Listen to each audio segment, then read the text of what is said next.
మనం ప్రతిరోజూ ఎన్నో యాప్స్ వాడుతుంటాం. స్విగ్గీ, ఓలా లాంటివి.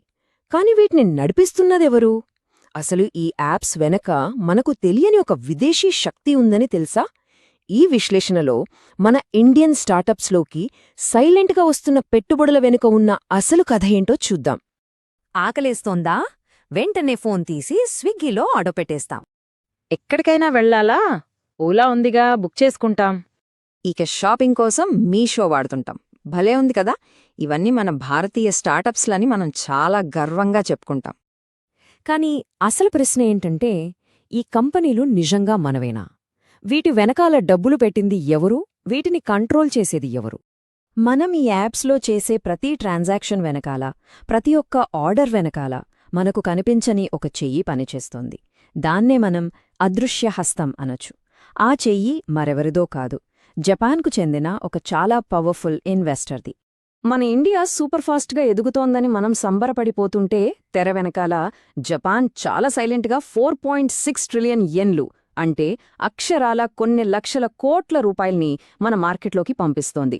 ఇంతకీ ఇది కేవలం స్నేహపూర్వక పెట్టుబడా, లేదంటే మన ఆర్థిక వ్యవస్థను తమ గుప్పిట్లోకి తెచ్చుకునే వ్యూహమా? ఒక్క క్షణం ఆలోచించండి. మనం కష్టపడి సంపాదించుకున్న డబ్బంతా, మన జీవితకాల పొదుపంతా ఒకే ఒక్క రాత్రిలో ఆవిరైపోతే? ఇదేదో సినిమా కథ కాదు, మన పక్క దేశంలో నిజంగా జరిగింది. సో, ఇప్పుడున్న పరిస్థితి మనకి ఎందుకు ప్రమాదకరమో అర్థం చేసుకోవాలంటే, మనం చరిత్రలో జరిగిన ఒక చీకటి అధ్యాయాన్ని చూడాలి. ఇండోనేషియా నుండి మనకొక పెద్ద హెచ్చరిక వచ్చింది. 1997లో ఇండోనేషియా ఎకానమీ కూడా మనలాగే ఫారెన్ ఇన్వెస్ట్మెంట్స్తో కళకళలాడిపోతోంది. అంతా బాగుంది అనుకుంటున్న టైంలో ఆసియాలో ఒక ఆర్థిక సంక్షోభం మొదలైంది. అంతే, ఇన్వెస్టర్లు భయపడిపోయి వాళ్ల బిలియన్ల కొద్దీ డాలర్లను వెంటనే వెనక్కి తీసేసుకున్నారు. దాని దెబ్బకి ఇండోనేషియా కరెన్సీ విలువ ఏకంగా 80% పడిపోయింది. దేశ ఆర్థిక వ్యవస్థ మొత్తం కుప్పకూలిపోయింది. మరి ఇప్పుడు మన పరిస్థితేంటి? ఫ్లిప్కార్ట్, ఓలా దగ్గర్నుంచి బ్యాంకింగ్, లాజిస్టిక్స్ వరకు ప్రతి కీలక రంగంలో జపాన్ పెట్టుబడులు వెల్లువెత్తుతున్నాయి.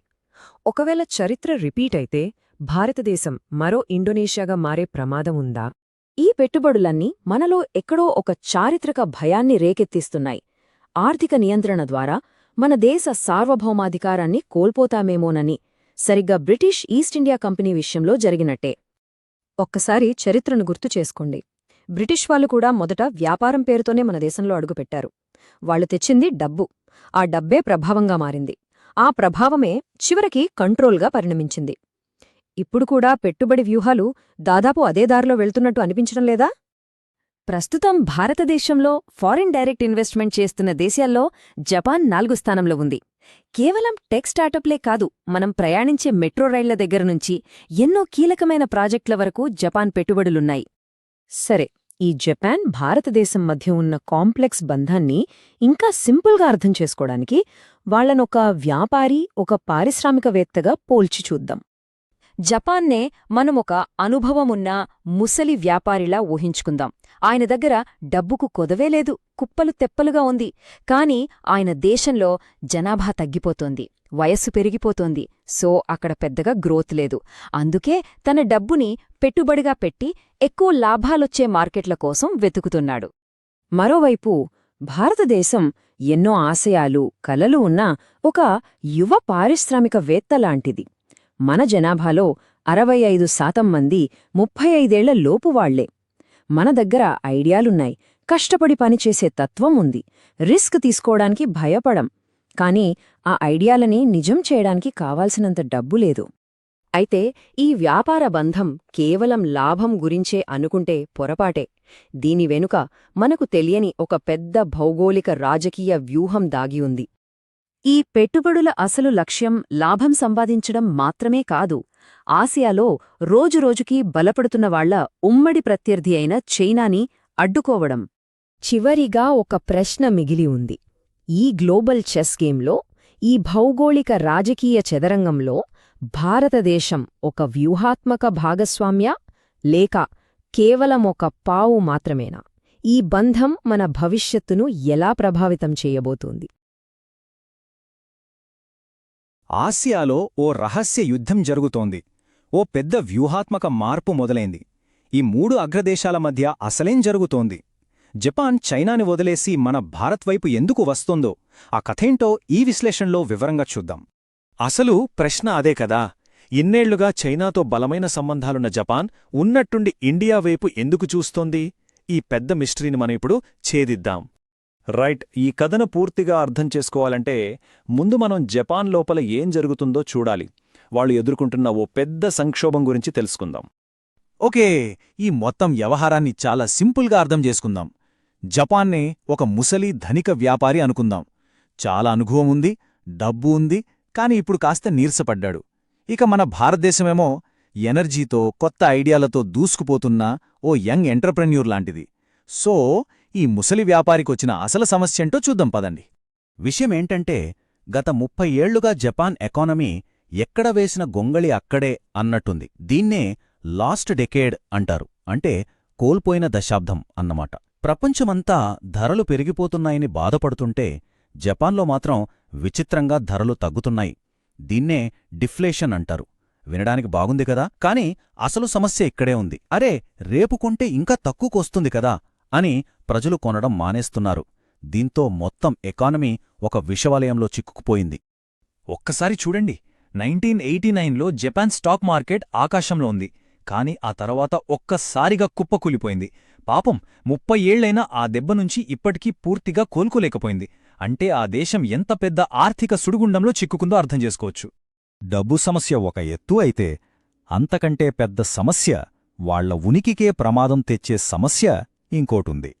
అదే జనాభా సంక్షోభం. ఇక్కడ మనం గమనించాల్సిందేంటంటే జపాన్ జనాభా చాలా వేగంగా తగ్గిపోతోంది. అంటే పనిచేసే వాళ్లు తగ్గిపోతున్నారు. ప్రతి 7గురిలో ఒకరు రిటైర్మెంట్ ఏజ్లో ఉన్నారంటే ఆలోచించండి. విచిత్రమేంటంటే వాళ్ల దగ్గర ట్రిలియన్ల కొద్దీ డబ్బుంది. కాని ఆ డబ్బుని ఖర్చు పెట్టడానికి కొత్త కొత్త వ్యాపారాలు చేయడానికి యువత లేదు. అందుకే మన ముసలి వ్యాపారి తన వ్యాపారాన్ని, తన అస్తిత్వాన్ని కాపాడుకోవడానికి ఇప్పుడు కొత్తదారులు ఎటుక్కుంటున్నాడు. సరే, ఇవన్నీ జపాన్ లోకలున్న సమస్యలు. కాని బయట నుంచి కూడా వాళ్లకొక పెద్ద తలనొప్పి ఉంది. అదే చైనా. ఇప్పుడు ఆ కథలోకి వెళ్దాం. ఈ గొడవకంతటికి మూలకారణం తూర్పు చైనా సముద్రంలో ఉన్న సెంకాకు దీవులు. ఈ ఐలాండ్స్ ఏమో జపాన్ కంట్రోల్లో ఉన్నాయి. కాని చైనా ఏమంటుందంటే అవి మావి అని వాదిస్తోంది. అసలు చిచ్చు ఇక్కడే మొదలైంది. ఈ ప్రమాదం ఎంత తీవ్రంగా ఉందో చెప్పడానికి ఒక్క నంబర్ చాలు: 40. అవును, ఒక్క ఈ 2024 సంవత్సరంలోనే చైనా కోస్ట్ గార్డ్ షిప్లు 40 సార్లకు పైగా జపాన్ వాటర్లోకి దూసుకొచ్చాయి. ఇదో రకమైన నిరంతర కవ్వింపు చర్య అన్నమాట. సింపుల్గా చెప్పాలంటే జపాన్ దృష్టిలో చైనా ఇప్పుడు వాళ్ల మనుగడకే ఒక పెద్ద ప్రమాదంగా తయారైంది. జపాన్ పరిస్థితి ఎలా ఉందంటే ఒక పెద్ద ఉచ్చులో చిక్కుకున్నట్టుంది. ఎందుకంటే వాళ్లకు అతిపెద్ద బిజినెస్ పార్ట్నర్ చైనా. కాని అదే సమయంలో వాళ్ల భద్రతకు అతిపెద్ద ముప్పు కూడా చైనానే. ఇది అచ్చంగా రెండంచుల కత్తిలాంటిది. ఒకవైపు వ్యాపారం కోసం ఆధారపడాలి, మరోవైపు అదే దేశం నుంచి తమను తాము కాపాడుకోవాలి. సో ఈ ప్రమాదకరమైన బంధం నుంచి బయటపడటానికి జపాన్ ఒక సంచలనమైన ప్లాన్తో ముందుకొచ్చింది. $1 బిలియన్ ఎగ్జిట్ ప్లాన్. $2.2 బిలియన్. ఆశ్చర్యంగా ఉంది కదూ? ఇది జపాన్ ప్రభుత్వం తన కంపెనీలను చైనా నుంచి బయటకు తీసుకురావడానికి కేటాయించిన ఫండ్. ఈ మొత్తం చూస్తేనే అర్థమవుతోంది జపాన్ ఎంత సీరియస్గా ఉందో. అసలు ఈ $2.2 బిలియన్ వెనక ఉన్న ప్లాన్ ఏంటంటే దాని పేరే చైనా +1 స్ట్రాటజీ. అంటే కేవలం చైనా మీదే ఆధారపడకుండా ఇంకో దేశంలో కూడా పెట్టుబడులు పెట్టడం. సింపుల్గా చెప్పాలంటే జపాన్ కంపెనీలు తమ ఫ్యాక్టరీలను చైనా నుంచి ఇండియాకో లేదా వేరే ఆగ్నేయాసియా దేశాలకో మారిస్తే దానికయ్యే ఖర్చంతా జపాన్ ప్రభుత్వమే చూసుకుంటుంది. కానీ ఆగండి, ఇది కేవలం డబ్బు, వ్యాపారం మాత్రమే కాదు. దీని వెనుకో పెద్ద వ్యూహముంది. ఇదొక రకంగా డిస్గైజ్డ్ అలయన్స్. అంటే ఒక రహస్య కూటమిలాంటిది. డైరెక్ట్గా సైనిక ఒప్పందాలు చేసుకోకుండా ఆర్థిక బంధాలతో చైనాకు వ్యతిరేకంగా ఒక బలమైన గ్రూప్ని తయారు చేయడం, భారతదేశాన్ని ఒక పవర్ఫుల్ స్ట్రాటజిక్ పార్ట్నర్గా మార్చడమే జపాన్ అసలు గేమ్ ప్లాన్. సరే, ఇదంతా బానే ఉంది. కాని ఈ కొత్త బంధం భవిష్యత్తేంటి? ఈ స్నేహంలో ఉన్న రిస్కులేంటి, రహస్యాలేంటి? అయితే అసలు ప్రశ్న ఇంకా మిగిలే ఉంది. ఇంత పెద్ద దేశం తన మొత్తం వ్యూహాన్ని మార్చుకుని మరీ ఇండియా వైపు రావడానికి మన దేశం దగ్గరున్న ఆ సీక్రెట్ చీట్ కోడ్ ఏంటి? ఒక్కడైతే నిజం, ఆసియా రాజకీయాలు శాశ్వతంగా మారిపోతున్నాయి. ఈ కొత్త స్నేహం భవిష్యత్తుని మార్చబోయే ఆ రహస్యం ఏంటో మనం తర్వాతి విశ్లేషణలో లోతుగా చర్చిద్దాం. సరే, ఈరోజు మనం భారతదేశం ఒక ఆర్థిక సూపర్ పవర్గా మారడానికి వెనుక ఉన్న ఒక సీక్రెట్ ప్లాన్ని బయటపెట్టబోతున్నాము. ఇది కేవలం ఒక కల కాదు, ఒక పక్కా వ్యూహం. కానిక్కడొక పెద్ద ప్రశ్న ఉంది. చాలా దేశాలు అప్పుల ఊబిలో కూరుకుపోయాయి గదా, మరి ఇండియా మాత్రం అంత పెద్ద అప్పులు చేస్తూ కూడా ఆ ఉచ్చులో పడకుండా ఎలా తప్పించుకుంటోంది? దీనికి సమాధానం కోసం మనం 2 దేశాల కథలు చూడాలి. ఒకవైపు ఇండోనేషియా, మరోవైపు మన భారతదేశం. ఇండోనేషియా డాలర్లలో అప్పు చేసింది, డాలరేమో బలపడింది, వాళ్ళ అప్పు కొండలా పెరిగిపోయింది. కాని ఇండియా ఏం చేసిందంటే బలహీనపడుతున్న జపనీస్ యెన్లో అప్పు తీసుకుంది. ఇక్కడే ఉంది అసలు మ్యాజిక్. అండ్ ఇదే మనల్ని అసలు పాయింట్కి తీసుకొస్తుంది. దీన్నే చాలామంది ఎకనామిక్ చీట్ కోడ్ అని పిలుస్తున్నారు. ముందుకెళ్లే ముందు ఈ రుణ ఉచ్చు అంటే ఏంటో క్లియర్గా అర్థం చేసుకుందాం. సింపుల్గా చెప్పాలంటే ఒక అప్పు తీర్చడానికి ఇంకో అప్పు చేయడం, అలా అప్పుల మీద అప్పులు చేస్తూ ఒక విష వలయంలో చిక్కుకుపోవడం. ఇండియా దీన్నే తప్పించుకోవడానికి ప్రయత్నిస్తోంది. జపాన్ పెట్టిన పెట్టుబడి ఎంతో తెలుసా? 4.6 ట్రిలియన్ యెన్లు. నంబర్ చాలా పెద్దది కదా. కాని అసలు విషయం ఆ నంబర్లో లేదు. ఆ డబ్బు ఏ కరెన్సీలో ఉందన్నదే అసలు గేమ్ చేంజర్. దీనికి కారణమేంటంటే జపాన్ ఎకానమీ చాలా కాలంగా ప్రతిద్రవ్యోల్బణంలో అంటే డిఫ్లేషన్లో ఉంది. దానివల్ల వాళ్ల కరెన్సీ యెన్ విలువ మెల్లమెల్లగా తగ్గుతూ వస్తోంది. సో ఇండియాకు ఇదొక వరంలా మారింది. కాలం గడిచే కొద్దీ వాళ్లు కట్టాల్సిన అప్పు విలువ తగ్గిపోతూ ఉంటుంది. ఎంత తెలివైన స్ట్రాటజీ కదా. కాబట్టి ఈ యెన్ చీట్ కోడ్ అనేది కేవలం అకౌంట్స్లో ఉన్న అంకెలు కాదు. ఈ డబ్బుతో ఒక కొత్త ఆర్థిక వ్యవస్థకు చాలా పటిష్టమైన పునాది వేస్తున్నారు. అక్షరాల కాగితం మీద డబ్బుని కాంక్రీట్ రియాలిటీగా మారుస్తున్నారు. ఈ భాగస్వామ్యం వల్ల ఏకంగా 96 భారీ ప్రాజెక్టులు దేశవ్యాప్తంగా నిర్మించబడుతున్నాయి. ఇవి కేవలం కట్టడాలు కావు, దేశ భవిష్యత్తును మార్చే అసలైన ఆస్తులు. బుల్లెట్ రైళ్లు, metro systems, Mumbai trans harbour link లాంటి భారీ వంతెనలు ఇవన్నీ ఏం చేస్తాయంటే దేశం యొక్క సిస్టమ్ కెపాసిటీని పెంచుతాయి. అంటే వస్తువుల్ని, మనుషుల్ని వేగంగా, సమర్థవంతంగా ఒకచోట నుంచి మరోచోటికి తరలించే సామర్థ్యమన్నమాట. ఇది ఎకనామీకి బ్లడ్ సర్క్యులేషన్ లాంటిది. అయితే ఈ డీల్లో డబ్బు, కాంక్రీట్ కన్నా విలువైనది ఇంకొకటుంది. అదేంటో తెలుసుకోవాలంటే మనం ఇప్పుడు అసలు కథలోకి అంటే హిడెన్ లేయర్లోకి వెళ్ళాలి. ఇక్కడ ఈ నెంబర్ చూడండి, 861. ఇది 1991 నుంచి జపాన్ మన దేశానికి బదిలీ చేసిన కీలక సాంకేతికతల సంఖ్య. నిజం చెప్పాలంటే ఈ టెక్నాలజీ ట్రాన్స్ఫర్ వాళ్లు ఇచ్చిన లోన్ కన్నా 1000 రెట్లు ఎక్కువ విలువైనది.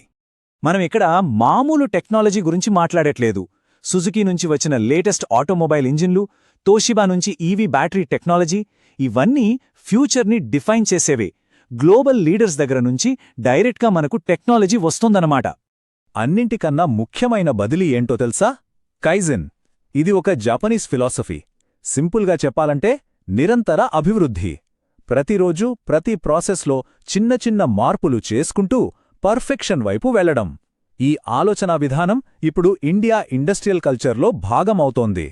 ఈ టెక్నాలజీ, ఈ ఫిలాసఫీ, వీటన్నింటి వెనుక ఉన్న అసలు లక్ష్యం ఏంటంటే కేవలం ఒక పెద్ద మార్కెట్గా మిగిలిపోవడం కాదు, ఒక గ్లోబల్ ప్రొడక్షన్ మాన్స్టర్గా, అంటే ప్రపంచానికే ఒక తయారీ కేంద్రంగా మారడం.